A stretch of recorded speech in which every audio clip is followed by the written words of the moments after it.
Coming up on this edition of Out of the Blue from Middle Tennessee State University, we tell you how the Charlie and Hazel Daniels Veterans and Military Family Center works to align veterans with job opportunities in our communities. We introduce you to Jim Free, a distinguished visiting professor in our College of Liberal Arts, and tell you how his career went from the Tennessee State House to the White House and beyond.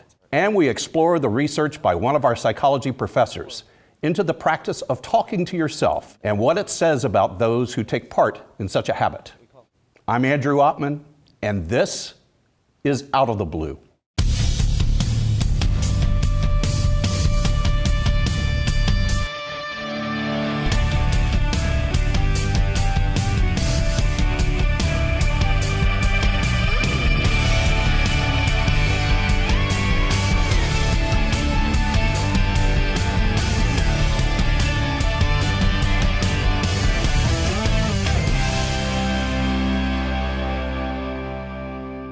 Welcome to Out of the Blue. I'm Andrew Oppmann. Shane Smith is a retired U.S. Army captain. He served more than 23 years as both an officer and enlisted soldier in the infantry. After his retirement, he joined the Charlie and Hazel Daniels Veterans and Military Family Center here at MTSU. And he supports the 5-point mission of that center as the employee search agent for our veterans.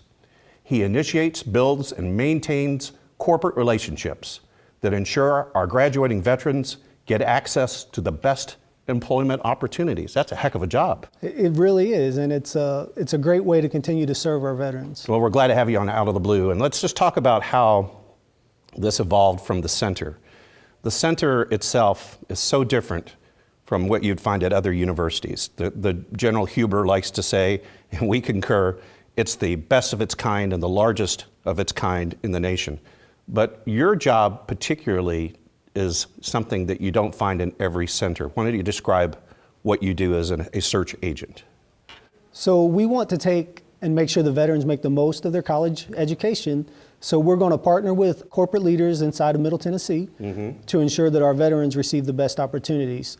So my job, go out and make those relationships.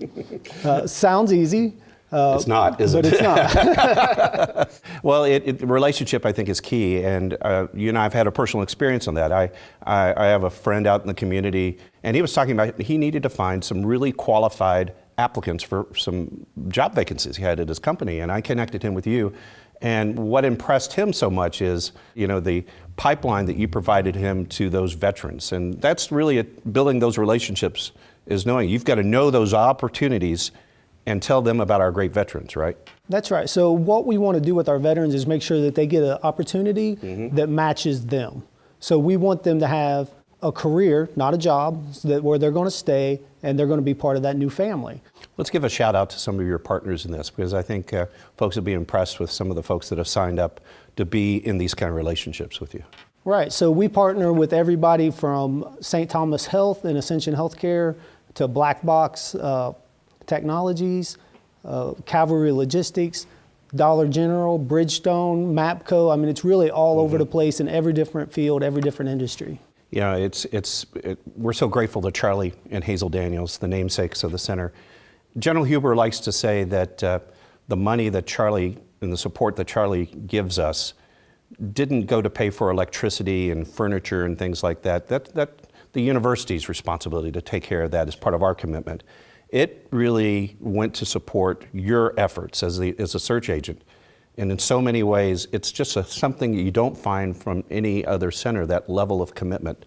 The veterans recognize that, right? I mean, when you approach them on this, they kind of go, wow, I didn't realize this was part of the package, was it? Do they, or are they surprised? Well, unfortunately, that is the common response. So, it's our job now to change that culture here at the university and within the veteran community and say, hey, look, we got this great resource at MTSU. Come get a great education, and then we're going to make sure you get in that career. And we really want to transition them into the university. We have Emily Steinway who's going to get them in, make sure they get all the prior learning assessment and experience that they've earned. We're going to get those credits for them.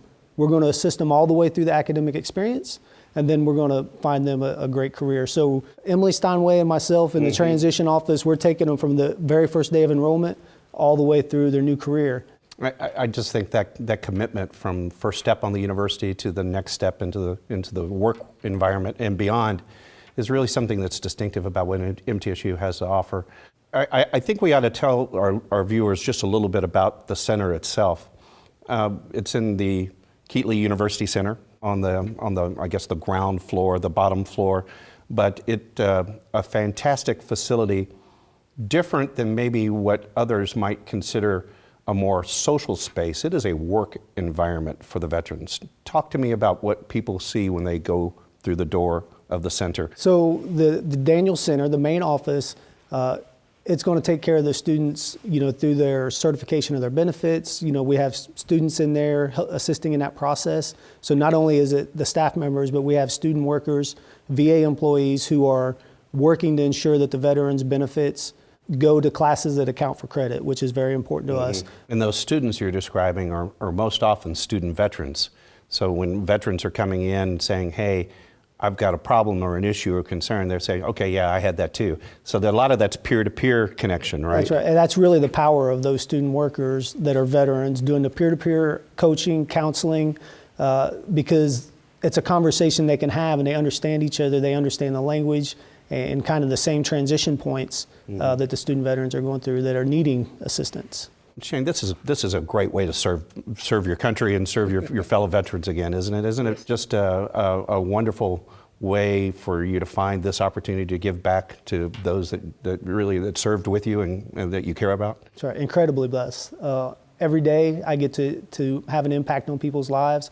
I get to make a difference, and every time a student calls me and says, hey, I got the offer, it's a rush. It's very similar to being successful in training in the military or accomplishing a mission. It's like, okay, that's one more. Now let's get the next one. Well, yet another fantastic service of the Charlie and Hazel Daniels Veteran and Military Family Center. Captain, thank you for being on Out of the Blue and all you do to help our veterans. Well, thank you. I'm honored to be here and I'm honored to serve. And we'll be right back.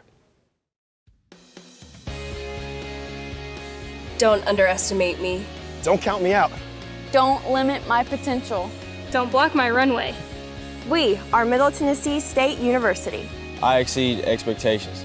I work harder than the rest. I set the tone. I still serve with honor. I go the distance. I am True Blue.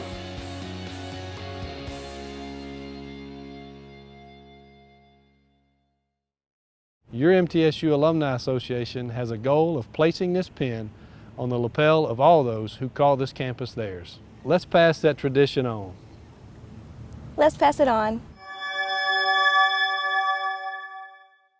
Focused on the future, the School of Music at Middle Tennessee State University is home to music industry veterans and offers you a myriad of performance opportunities. A music degree minutes from Nashville, Music City, USA, mtsu.edu/music. Middle Tennessee State University offers more than 100 master's and doctoral degrees designed for working professionals. Many of MTSU's graduate programs are offered partially or completely online. More information is available at mtsu.edu/graduate. Do you want the advantages of a major university with the Ivy League experience of an honors college? What you're looking for is right in front of you. Middle Tennessee State University's beautiful campus is home to over 140 majors taught in state-of-the-art facilities. Our undergraduates get hands-on experience, working alongside a highly respected and caring faculty. Take a closer look. Become True Blue.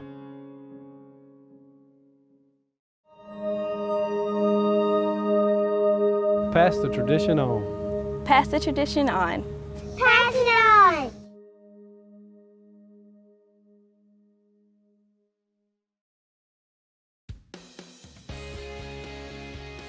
Don't underestimate me.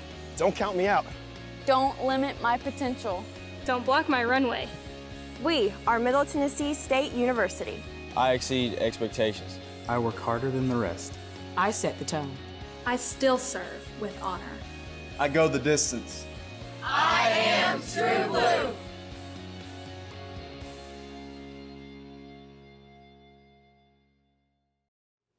Welcome back to Out of the Blue. I'm Andrew Ottman. MTSU alumnus Jim Free's exposure to the art of lawmaking began in Nashville, where he served as administrative assistant to the Speaker of the Tennessee House of Representatives, and then as Chief Clerk of the House. In 1977, he went to Washington to serve in the Carter White House as Special Assistant to the President for Congressional Affairs. As an advocate for the President's programs before Congress, he was instrumental in the passage of the Clean Air Act, the Alaska Lands Act, and national energy legislation. He remained in Washington after the White House, and in 1995, he co-founded his lobbying firm, the Smith Free Group. Today, he's on our campus as a distinguishing visiting professor, sharing with students his expertise on a wide range of topics. Jim, welcome to Out of the Blue. Thank you, Andrew. It's good to be back at MTSU. I should have identified you as former student body president. I was that too, you're right. Well, you had such a great story, and we're not going to be able to touch on all of it, but I want to get on a few points. Student body president, graduated bachelor's and master's here, and then you went to work for the university in admissions, right? Why don't you talk a little bit about that? While I was working on my master's degree, I went over to the admissions office and I became that guy that went around to the junior colleges and the high school for college day, giving the pitch to come to MTSU. It was great fun, but boy, I drove a lot of miles. Well, we may need you to come back. Now that you've told me that, we may need you to come back and go work that circuit. Those colleges are pretty important to us. I'll be happy to go work it again, but from all I hear, this university is doing pretty good in enrollment. We're doing good. We're doing good. But as I also understand, you had a little stint at that school to the east of us. I did. I went over to Knoxville. Great friend Bo Roberts was vice president for kind of government affairs and alumni affairs, and I was over there for a year working at the University of Tennessee. Great experience. Well, after that stint east, you got a call, I guess, to start working in the legislature, right? Because you went off soon to the Tennessee House of Representatives. Talk about that. Well, it starts, though, earlier than that. Here at MTSU, I got an internship to work at the legislatures when I was a junior here at Middle Tennessee, and that was back before the legislature had big staff in the offices there in the plaza and all that, and the only thing kind of staffing the legislature was something called the Legislative Council, a bunch of lawyers, if you will, who drafted the bills and did a great job, but they used interns from around the state to come in and kind of clerk the committees. And you know, life is full of luck, and the serendipity of this always amazes me. But again, it's all because of MTSU. I got to clerk a committee that was chaired by this great big guy that came walking in that morning, who was a state representative from Dresden, Tennessee, named Ned McWhirter. I think I know how this story may end. And so Ned comes in and he sits down and says, "Do you know what to do?" And I said, "Yes, sir," because I'd had that indoctrination. And so we whipped through that committee, and he said, "Well, you're a smart little son of a gun." He said, "Get your tablet and pencil and come follow me." And I did the rest of his life because he was my mentor and best friend. And he then goes on to be elected Speaker of the House the next year after that. And he called me to come be his kind of administrative assistant. And so I broke all the speed limits down I-40, getting to Nashville to be Ned's number one staff guy, because he was the brand new Speaker of the House, so there was a lot to do and challenges there. And then 6 months into that job, the guy who had been the chief clerk, which is the top administrative office, if you will, in the legislature, retired, moved on to something else, and Ned asked me to be Speaker, and I said, "Ned, I can't do that. I'm only 23 years old." And he said, "Well, you're it." So you're the chief clerk? Yeah, I was the chief clerk, and I was that from 73 to 77. It was a great learning experience and part of my life, but I want to emphasize again, it was all because of MTSU and that internship in the poli-sci department here and Dr. Grubbs that changed my life. So it's that unbroken line between that MTSU mentorship with that professor to getting that break that really got you into the highest level of state politics, right? Absolutely, absolutely. And kind of whetted your appetite for the next opportunity to come along shortly afterwards, which is an invitation to come to Washington. How did that come about? Through Ned, I got involved in the Carter campaign, and I was the campaign manager and the campaign chairman. A great friend of mine, who's another MTSU graduate, Stanley Rogers, left the chairmanship of the campaign to go run for Congress, and so Carter informed me that I was the new chairman of the campaign, and I said, "I can't do that. I'm not ready for that." And he said, "You know, Jim, we put out the press release in Atlanta. It's going to be in the Morning Tennessean, so you are." You're it. So, and then that was a great campaign, 76, and we carried Tennessee a lot. And then after Governor Carter becomes President Carter, there was an opportunity to serve in his administration. Yes, sir. I was asked to come be part of the congressional liaison team, and I was, for lack of a better way to describe it, you become the White House lobbyist for the president's programs. And I was to do that in the House of Representatives, and did that for all 4 years. And it was a PhD in Washington, a PhD in Congress, and how it works. And that was back in the day when everybody got along, and it was a great time in my life. So in '95, you set up the firm that you founded? Went out of the White House and went to work for this terrific guy who had been President Nixon's Treasury Secretary, Dr. Charles Walker. He was an economist. And he had set up a consultancy on K Street and asked me to come join his crew. And I stayed with Charlie till he retired on me in '94. And in the last few years, the firm was called Walker Free. And then when Charlie stepped back, then myself and another fella at the Walker team named Jim Smith, who had been control of the currency under Jerry Ford, under President Ford, we started the Smith Free Group. Through all these years, I've been so impressed that you've been so close to your roots at MTSU. You have kept those home fires burning. Yes, sir. Talk about all the connections that you've tried to maintain with the university, with our political science department, with our honors college, all the other things that you've been doing, lectures back and forth. Well, Gore Research Center folks have become great friends, and I work with them, and what few, couple of pieces of paper I've got, I'm going to leave them there. And kind of through that, got invited to come kind of do some lectures. And I enjoy that immensely. I mean, it's great to see these kids, and you look out there in that classroom and say, wow, that was me in 1965. And wow, I wish I could do that all over again. How much fun was that? But, these kids are bright and good, and my main message is that anything you want to do, you can do springing out of MTSU. That this university gives you all the tools you'll need, both socialization and also the academics. So this is a good place. Well, I know the folks at the Gore Research Center, the Albert Gore Research Center, love it whenever you come back. And I know during this visit, during your stint as a distinguished visiting professor, I need to make sure I say that very clearly, because I like that distinguished President McPhee, I was there in Washington when he delivered the title in the news, and we were so thrilled that you accepted on that, because I really think it underscores the affection your alma mater has for you, but also the investment you're bringing back to those students and telling that story about the unbroken connection. There's a lot for them to learn from you, and we appreciate you taking that time to spend with them. You alluded to this about that everything's possible from MTSU, but what would be the biggest advice, if you're speaking to students, and as I know you do, that you would say that they need to act upon and practice to follow and replicate your success that you've enjoyed? I wish I'd studied more. Can't be smart enough in whatever you do in life, and you've got to try to make no permanent enemies. I don't care whether you're running the grocery store or running for Congress. You work at your relationships. I think the kids all call it networking or something, but it's just making sure that you keep up with your friends and keep them close. MTSU was a great place. I had so many great professors. I think about Dr. Fullerton, who was my geography professor. I mean, you use geography in business. I know where those stands are, where all that oil exploration is going on in what used to be the Soviet Union. So it's about MTSU having great teachers. They did then, they still do. Jim, it's been an honor having you on Out of the Blue, and an honor having you back on campus. Good to be here, Andrew. Thank you.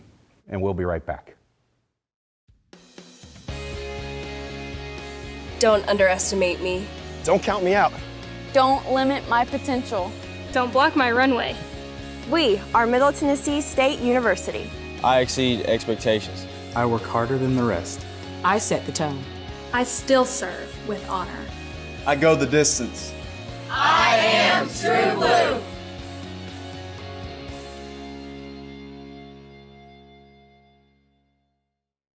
Your MTSU Alumni Association has a goal of placing this pin on the lapel of all those who call this campus theirs. Let's pass that tradition on.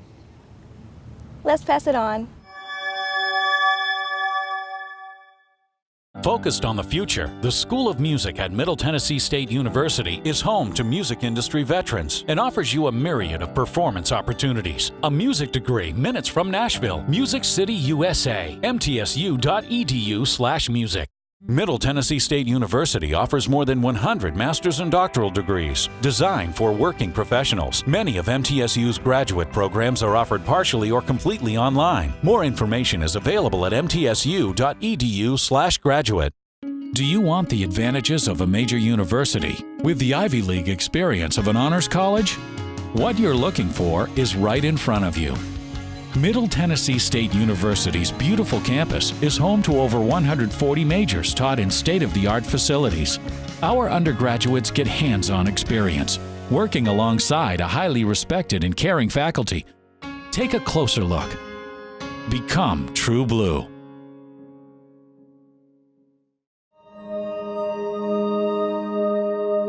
Pass the tradition on. Pass the tradition on.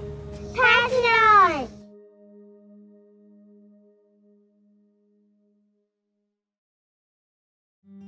Don't underestimate me.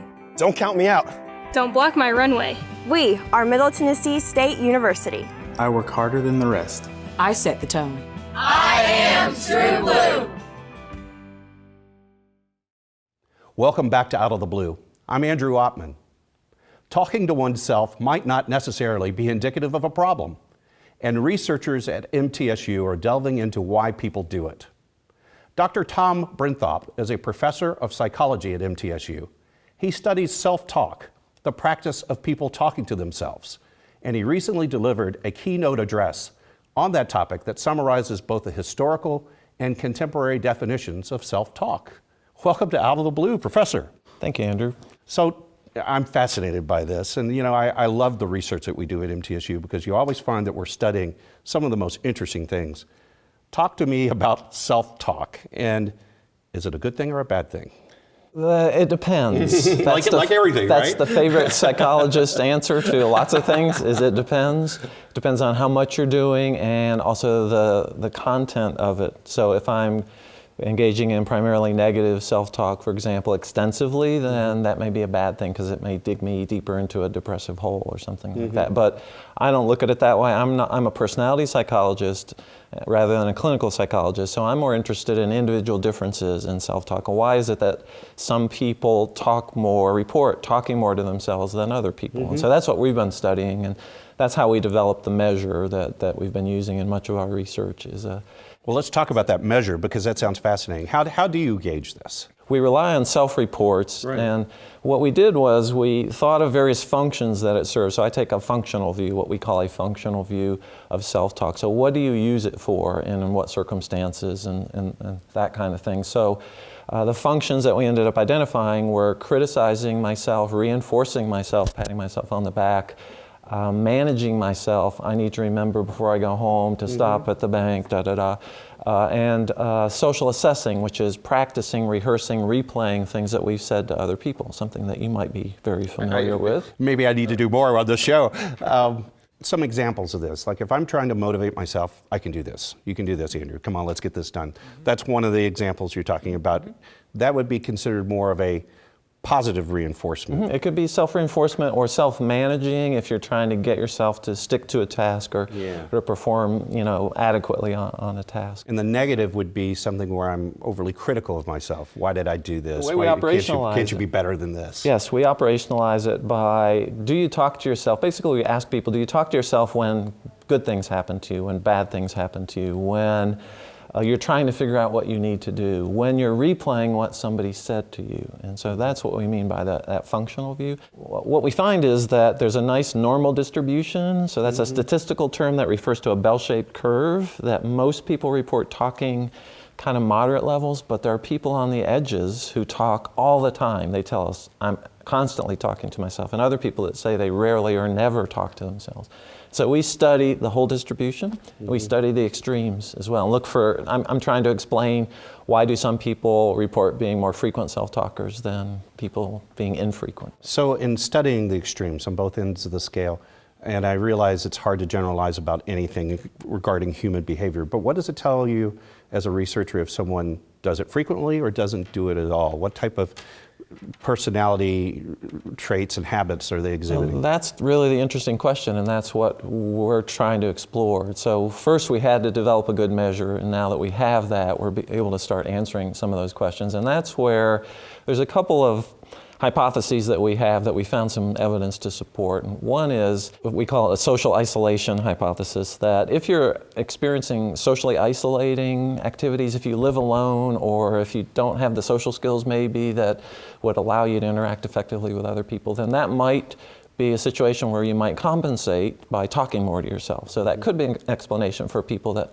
maybe talk more to themselves. Another hypothesis we're testing is what I call cognitive disruption. So when I have weird experiences, anomalous experiences, things that I can't really figure out, then we're kind of pressed to try to explain those things. And so we're looking at all kinds of things here, anxiety, academic stress, just general life stress.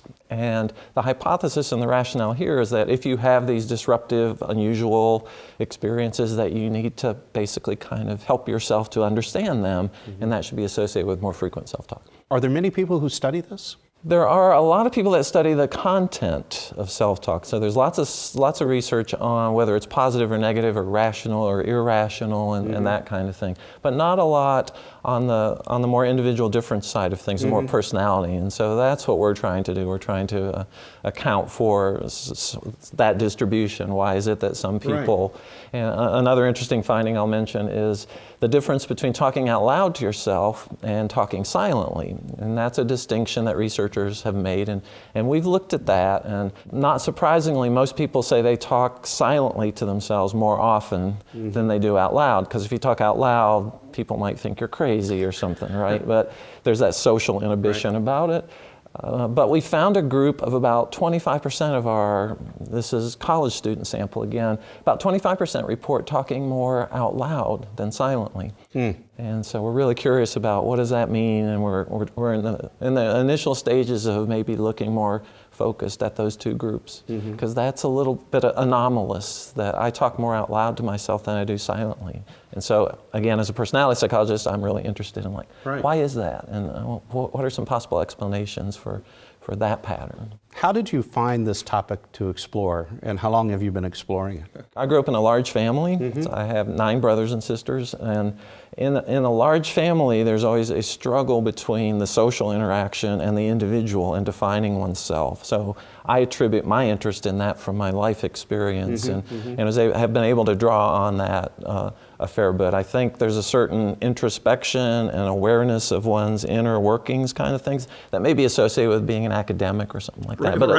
at least for me, that was always a fascinating thing. So. Well, Professor, thank you for coming on Out of the Blue and explaining this great research that you're doing on our campus, and we appreciate you sharing with us. Thank you for having me. And this does wrap up another edition of Out of the Blue.